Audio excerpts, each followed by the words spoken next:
জানিয়ে দিব এই মুহূর্তে আমাদের হাতে এসেছে বাংলাদেশের গুরুত্বপূর্ণ আপডেট সংবাদের শিরোনাম।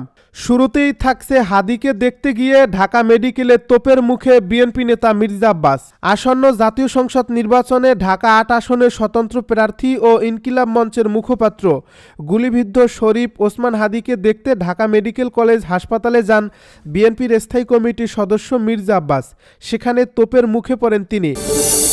এবারে জানিয়ে দিব হাদিকে গুলির ঘটনায় দুই যুবককে ঘিরে সন্দেহ, প্রচারণায় যোগ দিয়েছিলেন তারা। আরও জানাবো বিএনপির 2 দিনের নতুন কর্মসূচি ঘোষণা। এবারে জানিয়ে দিব দেশ এখন গভীর সংকটের মধ্যে দিয়ে যাচ্ছে বলছে তারেক রহমান।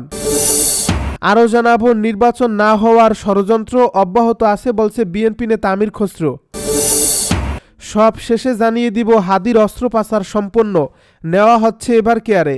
এতক্ষণ শুনছিলেন হাতে থাকা আপডেট সংবাদের শিরোনাম, এবারে বিস্তারিত। তবে তার আগে অনুরোধ রইল ভিডিওটিতে একটি লাইক এবং কমেন্ট করে জানিয়ে দিন ভিডিও সম্পর্কে আপনার মূল্যবান মতামত। আরও জানিয়ে দিন ভিডিওটি কোথা থেকে দেখছেন বা কোন জেলা থেকে দেখছেন। হাদিকে দেখতে গিয়ে ঢাকা মেডিকেলে তোপের মুখে মির্জা আব্বাস।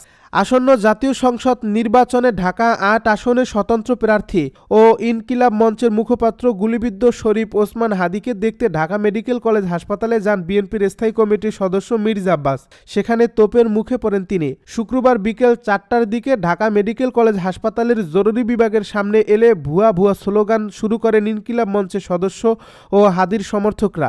পরে সেনাবাহিনীর সদস্যরা মির্জা আব্বাসকে নিরাপত্তা দিয়ে হাসপাতালের ভেতরে প্রবেশ করার সুযোগ করে দেন। সময় ইনকিলাব মঞ্চের নেতাকর্মীরা আরও নানা স্লোগান দিতে থাকেন। এদিকে সর্বশেষ তথ্য অনুযায়ী হাদিকে ঢাকা মেডিকেল কলেজে জরুরি চিকিৎসা দেওয়া হচ্ছে। এর আগে দুপুরে নির্বাচনী প্রচারণা চালানোর সময় রাজধানীর বিজয়নগরের বক্স কালভার্ট এলাকায় হাদির উপর গুলি চালানো হয়। হাদিকে গুলির ঘটনায় দুই যুবককে ঘিরে সন্দেহ, প্রচারণায় যোগ দিয়েছিলেন তারা। যারা ওসমান হাদির উপর গুলি চালিয়েছে তারা প্রায় 2 সপ্তাহ আগে তার যারা ওসমান হাদির উপর গুলি চালিয়েছে তারা প্রায় 2 সপ্তাহ আগে তার প্রচারণার টিমে যোগ দিয়েছিল বলে জানিয়েছে ইনকিলাব মঞ্চের সদস্য মোহাম্মদ ওসামা। তিনি জানান, একটি মোটরসাইকেলে করে আসা 2 জনের মধ্যে থেকে একজন ওসমান হাদির উপর গুলি চালায়। তার দাবি, এই 2 জন প্রায় 2 সপ্তাহ আগে ওসমান হাদির প্রচারণার টিমে যোগ দিয়েছিল। মাঝখানে কিছুদিন তাদের দেখা যায়নি। কয়েকদিন আগে তারা আবার এসে প্রচারণার কাজে যোগ দেয়। এদিকে পুলিশ ও র্যাব সদস্যরা এই ঘটনার বিষয়ে ভিডিও ফুটেজ ও সিসিটিভি ক্যামেরা ফুটেজ সংগ্রহ করছেন। নাম প্রকাশে অনিচ্ছুক 2 কর্মকর্তা জানান, তারা সব তথ্য যাচাই করে দেখছেন। প্রসঙ্গত শুক্রবার দুপুরে ইনকিলাব মঞ্চের মুখপাত্র শরীফ ওসমান হাদি গুলিবিদ্ধ হন বলে জানায় পুলিশ। গুলিবিদ্ধ অবস্থায় তাকে ঢাকা মেডিকেল কলেজ হাসপাতালে নেওয়া হয়।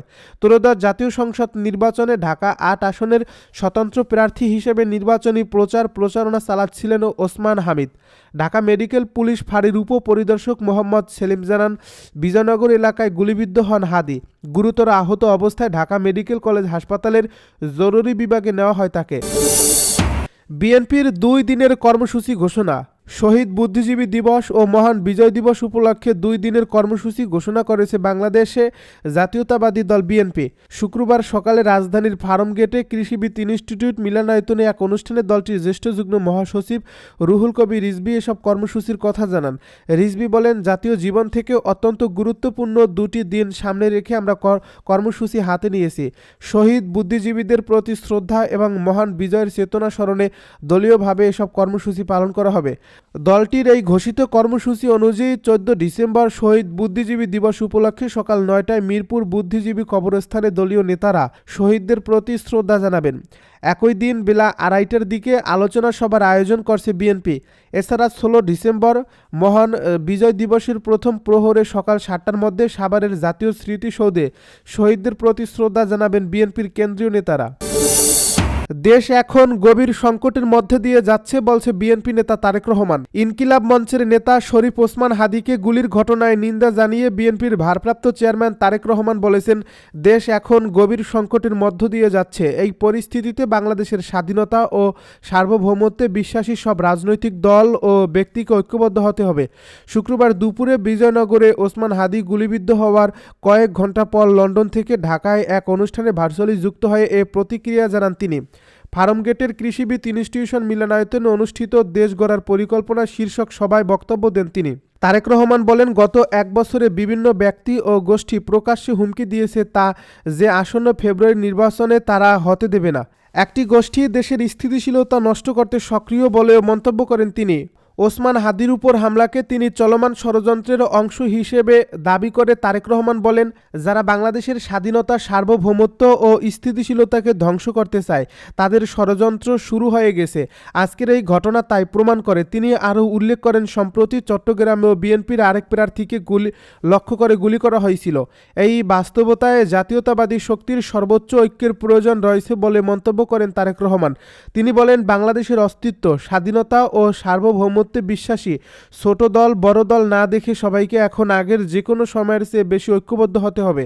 তিনি নেতাকর্মীদের বিভ্রান্তি তৈরি না করার আহ্বান জানিয়ে বলেন, কেউ যেন বিভ্রান্তি ছড়াতে না পারে সে বিষয়ে সবার সজাগ থাকতে হবে। ওসমান হাদির উপর হামলার তদন্তে বিএনপি প্রশাসনকে সহযোগিতা করতে প্রস্তুত বলে জানান তিনি। প্রকৃত দোষীদের শনাক্ত করে আইনের আওতায় আনার ব্যাপারে দলীয় নেতাকর্মীদের সহযোগিতার নির্দেশ দেন। ছাত্রদল নেতার উদ্দেশ্যে তিনি বলেন, অন্যায়ের বিরুদ্ধে প্রতিবাদ গড়ে তুলতে হবে। তিনি বলেন, জনগণের হারানো গণতান্ত্রিক অধিকার পুনরুদ্ধারে সর্বোচ্চ সচেতনতা ও প্রস্তুতি দেখাতে হবে। নির্বাচন না হওয়ার ষড়যন্ত্র অব্যাহত আছে বলছে আমির খসরু। ত্রয়োদশ সংসদ নির্বাচন না হওয়ার ষড়যন্ত্র অব্যাহত আছে বলে মন্তব্য করেছেন বিএনপির স্থায়ী কমিটির সদস্য আমির খসরু মাহমুদ চৌধুরী। তিনি বলেছেন, সব ষড়যন্ত্র জনগণ প্রতিহত করবে। আগামী 12 ফেব্রুয়ারি নির্বাচন অনুষ্ঠিত হবে, নির্বাচিত সংসদ হবে, এটি জনগণের কাছে দায়বদ্ধ থাকবে। আজ শুক্রবার বিকেলে চট্টগ্রাম নগরের মেহেদীবাগ এলাকায় নিজ নির্বাচনী এলাকা চট্টগ্রাম 10 আসনের সুলুকবহর ও 42 নম্বর সাংগঠনিক ওয়ার্ড এলাকার বাসিন্দাদের সঙ্গে মত বিনিময় শেষে সাংবাদিকদের এক প্রশ্নের উত্তরে তিনি একথা বলেন। আরেক প্রশ্নের উত্তরে আমির খসরু মাহমুদ চৌধুরী বলেন, দলের ভারপ্রাপ্ত চেয়ারম্যান তারেক রহমান দ্রুত দেশে ফিরবেন, মনোনয়নপত্র জমা দেবেন। তারেক রহমানের রাজনীতি এদেশের মাটি ও মানুষের জন্য। জনগণের প্রত্যাশা অক্ষরে অক্ষরে পালন করবেন তিনি। সবাইকে ঐক্যবদ্ধ থাকার আহ্বান জানিয়ে আমির খসরু তার বক্তব্যে বলেন, এই নির্বাচন বাংলাদেশের গণতন্ত্রের বাঁচা মরার সংগ্রাম। জনগণ ভোট দিলে সরকার গঠন করে প্রথম দিন থেকে সব পরিকল্পনা বাস্তবায়ন শুরু করবে বিএনপি। হাতে সময় নেই, মানুষের ধৈর্য নেই। পুরো জাতিকে ঐক্যবদ্ধ করে প্রত্যাশা বাস্তবায়ন করতে হবে। 1 কোটি লোকের চাকরি দিতে হবে 18 মাসে। এই ওয়াদা পূরণ করতে হলে বিনামূল্যে প্রাথমিক 5টি সেবা দিতে হবে। নারীদের ক্ষমতায়ন করতে হবে পরিবার কার্ডের মাধ্যমে। কৃষকের ক্ষমতায়ন করবে কৃষক কার্ড। তিনি আরও বলেন, গণতন্ত্রের পথ থেকে বিএনপি কখনো বিচ্যুত হয়নি। আওয়ামী লীগ একদলীয় বাকশাল কায়েম করেছিল, শহীদ জিয়াউর রহমান গণতন্ত্র প্রতিষ্ঠা করেছিলেন। মানুষের ঘরে ঘরে গিয়ে শহীদ জিয়াউর রহমানের আদর্শ, বেগম খালেদা জিয়ার আদর্শ, তারেক রহমানের আদর্শের বার্তা পৌঁছে দিতে হবে। মত বিনিময় সভায় অন্যদের মধ্যে উপস্থিত ছিলেন নগর বিএনপির যুগ্ম আহ্বায়ক কাজী বেলাল, সদস্য মমনুল ইসলাম, কামরুল ইসলাম, বিএনপি নেতা আশরাফ চৌধুরী, গোলাম কাদের চৌধুরী, নগর স্বেচ্ছাসেবক দলের সদস্য সচিব জমির উদ্দিন, সুলুকবহর ওয়ার্ড বিএনপির আহ্বায়ক শামসুল আলম প্রমুখ। হাদির অস্ত্রোপচার সম্পন্ন নেওয়া হচ্ছে এভার কেয়ারে। গুলিবিদ্ধ শরীফ ওসমান হাদির অস্ত্রোপচার সম্পন্ন হয়েছে বলে জানিয়েছেন বাংলাদেশের নেতা রাফে সালমান রিফাত। শুক্রবার রাতে নিজের ভেরিফাইড ফেসবুক আইডিতে দেওয়া এক পোস্টে এ তথ্য জানান তিনি। রিফাত জানান, হাদি ভাইয়ের অপারেশন সম্পন্ন হয়েছে। পোস্ট অপারেটিভ কেয়ারের জন্য এভার কেয়ার হসপিটালে নিয়ে যাওয়ার জন্য সিদ্ধান্ত হয়েছে। অবস্থা স্টেবল হলে এখনও নিবিড় পর্যবেক্ষণে আছেন ভাই, সবাই দোয়া করুন তার জন্য।